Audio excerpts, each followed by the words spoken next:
To the lovely people of Wakanda, I know you will make the right choice. And as always, Wakanda forever. When we were first introduced to Black Panther in Civil War, we were given a character who'd seen his father killed in a terrorist bomb. A man now filled with rage and pain, out to find the person who set off the bomb and killed his dad. We saw a darker, stronger, resourceful and highly focused Black Panther who was out to avenge his father and damned be anyone who stood in his way. It was a great introduction for the character. Then we got the first Black Panther film and it was a bit of a letdown, let's be honest. His character was sidelined in his own movie for the women of Wakanda and Killmonger. The CGI was, a little bit wonky too. It was a pretty average film that only did so phenomenally well because the marketing for it was near perfection and something that won't be replicated no matter how hard Disney try. Fuck off! We then got a glimpse of him in Avengers before the late Chadwick Boseman passed away due to an illness he'd been keeping secret from the public. A very sad time for his family and friends and a dilemma for Disney. Do they recast T'Challa or continue with their bait and switch of female characters and leave him to rest? The story. Be aware there are spoilers. The film starts with Shuri rushing around trying to synthesize a cure for T'Challa, who has a mysterious illness off screen that is killing him. We're told by Black Jarvis, or Jeffrey as I like to call him, that T'Challa's heart rate is dropping. As she creates something that might work, she is greeted by a mother who tells her that he has died.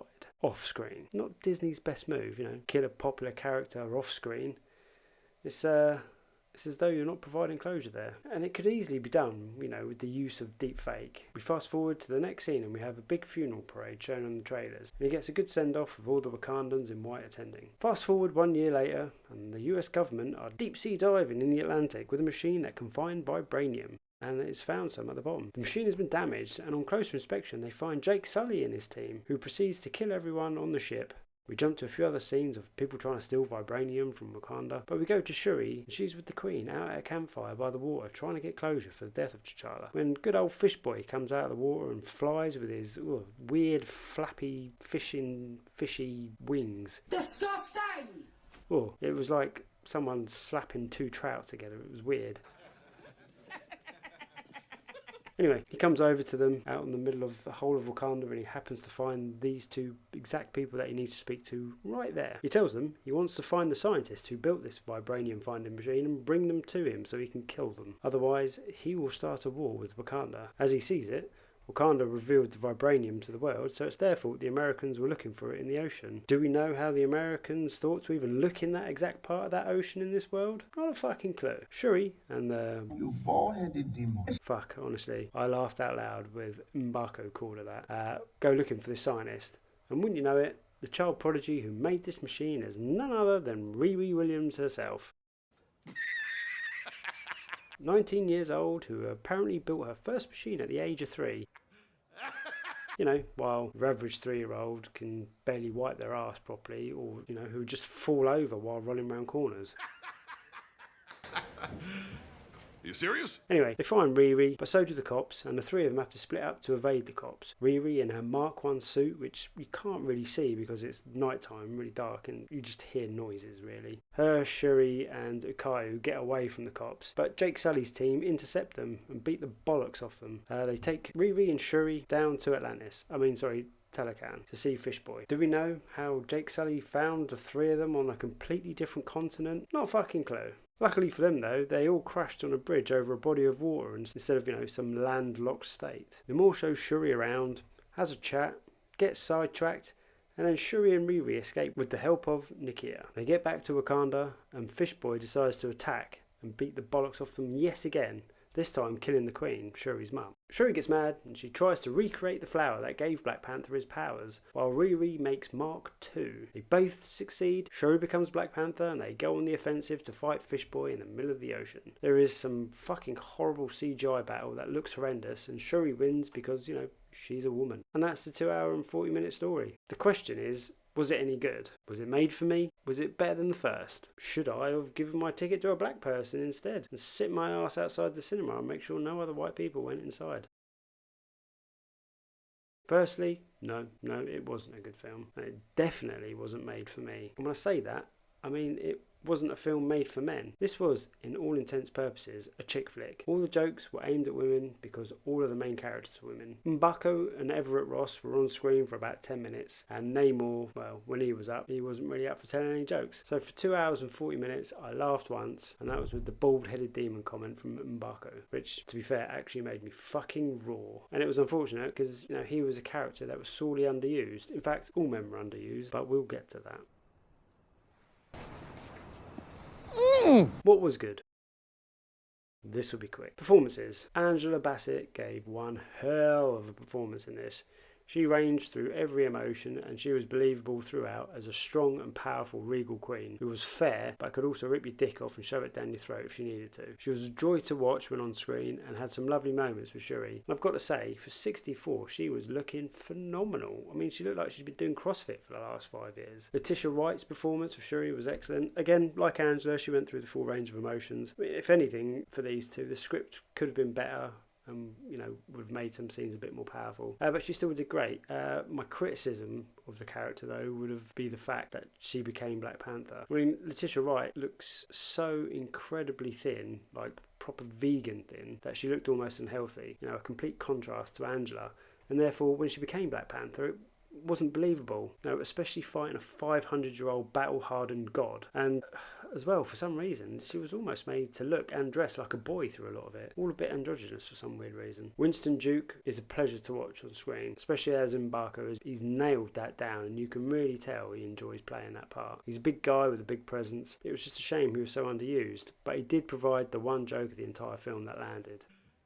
You serious? I've got really nothing else to say that's positive. I mean, yeah, you can say it had good pacing for what that was. It never felt like it really slowed to a crawl where you would feel like it was treading water. Although, I mean, tell that to my mate Big D, who came with me and watched it, because he was asleep for probably a good hour of it. What the fuck? What was bad? Shit, where do I start? I've got fucking 3 pages of this. Oh dear. Bear with. Performances. Good old fish boy. There's a few things I didn't like about this character. Number 1, he looked a little tubby for my liking. If I'm going to be introduced to a 500-year-old serpent god, I want to see a Thor-esque looking motherfucker with fish tails or a fucking shark face but roided to the fucking gills. All we got was a fat Mexican. Hey, fuck off. So that was a bit of a letdown, really. The guy's acting, yeah, it wasn't great either. Kind of started off okay, but when he actually had to start conveying emotion, you know, getting a bit antsy, it was all a bit Days of Our Lives.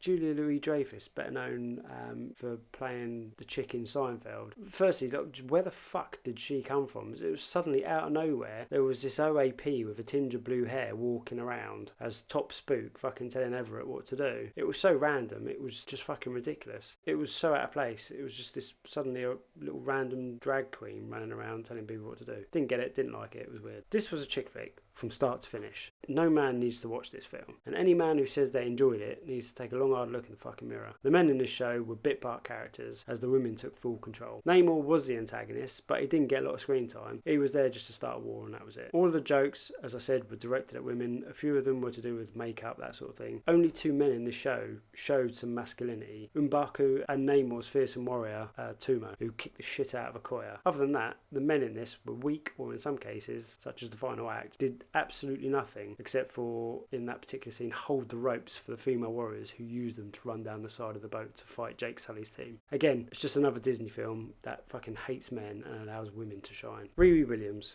I'm sorry, I just don't like this character. The actress played the part well, and I don't have a problem with her. I just hate the idea that anyone can think that they can fill the shoes of Iron Man. That character is what kick-started the MCU and was the glue that kept it together over the 10-year period. Riri was born in the comics, and she was poorly received there, and I believe that's going to happen here too. I also felt like they tried to make her a bit like Peter Parker. She come out randomly with like film references like he tends to do. Disney and their designers haven't really helped her either, or helped her appeal to the masses, because her Mark II suit was fucking awful. What the fuck? Honestly, I saw some stills before seeing the film and I thought, oh fuck, that could be lols. And then when I actually saw it on screen, it was even worse than I could ever imagine. It was worse than the 90s Power Rangers that you used to see on telly. It was like someone's mum went into Poundland in Kazakhstan and bought a toy for their kid, probably called something like Super Duper Morphin Raider and probably paid £2.50 for it. And then I can only imagine they would then proceed to vomit their pot noodle up onto it before wiping it clean with a used tampon before they gave it to their child. You dirty fecker. It was fucking some of the worst designs I've ever seen this side of the noughties. That is one big pile of shit. CGI in general. As typical with Disney lately, it was just fucking awful. Fish Boy's warriors, when CGI'd, looked and moved like the characters in Blade 2 when they attack his base. It looked that bad. The backgrounds look really flat, which I assume is because they're using those big surround sound stages. Practical effects are sorely lacking these days, and it shows big time. I'd give the CGI 5.5 out of 10 for this film. It was dog shit awful. No Black Panther. I mean, that's the fucking biggest problem here. The big elephant in the room. Why did they not recast T'Challa? No actor is bigger than the role that they play, and nobody would have had an issue if you'd have changed the actor. James Bond has had numerous iterations. Even Doctor Who. Fuck me. Even Vivian Banks in Fresh Prince had a fucking change. Right there. This is very sweet of you, Jess. Thank you.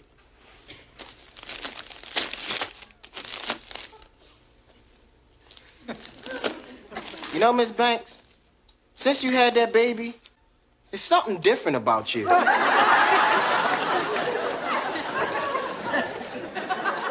Even if you didn't bring T'Challa back, you could have brought, I don't know, you could have brought back Killmonger. You know, you could have said, oh, he never died, he was in a prison or something. And then you put him on a big old redemption arc. Either of these things could have been done, but I believe they just didn't do it because it's just part of their whole bait and switch program. If Chadwick was alive, they probably still would have gone with switching him out anyway. It's just that his passing made it easier to do.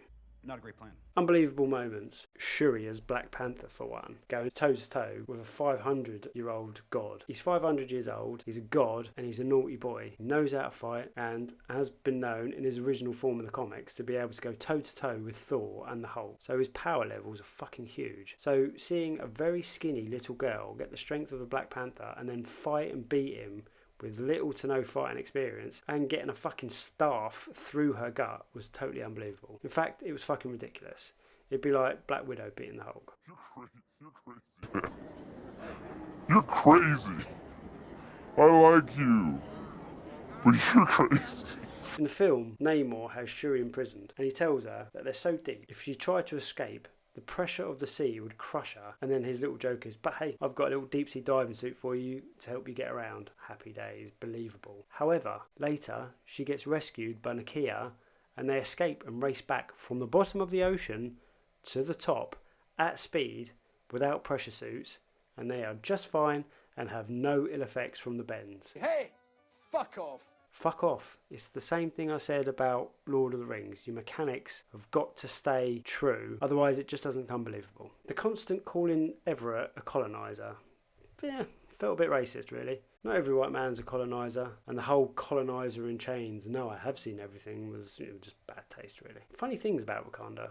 When you take the time to look at Wakanda and its ways, one thing my good mate Big D pointed out, for a very hard-leaning left Hollywood, didn't have a problem making Wakanda a very right-wing country. It's a country that doesn't allow immigration, doesn't share their technological advances. They could be called a reactionary, right, really, as they look toward the past, with the Black Panther prophecy, and they're quite authoritarian. Food for thought, I guess, there. Also, it seems as soon as the women took over, it all went to shit. Warring with nations, kidnapping in other countries. I mean, doesn't look good for them, does it? Overall, Wakanda Forever is an average film at best. I watch it once and never return. If you're a man thinking of watching it, I wouldn't waste your time. At least wait until it's on Disney Plus and you've got fuck all else to do. You've boiled your fucking shit as the kettle 5 times and you've still got nothing to do. Go and watch this. If you're a woman, yeah, you might get a bit more out of it, but it's not a Black Panther film. It's probably more akin to Woman King, to be honest. Save your money on this one. My bet is it'll have a good opening weekend, as you'd expect, but the drop-off over the next few weeks will be big. I don't see it hitting $1 billion, to be honest, like the first one did. And with China telling Disney to fucking do one, they're losing a lot of money there. I'll go with them making probably about 900 million, to be fair. But let me know what you think if you've seen it. Comment below. If you like this video, please like, share and subscribe. Hit that like button. See you on the next one.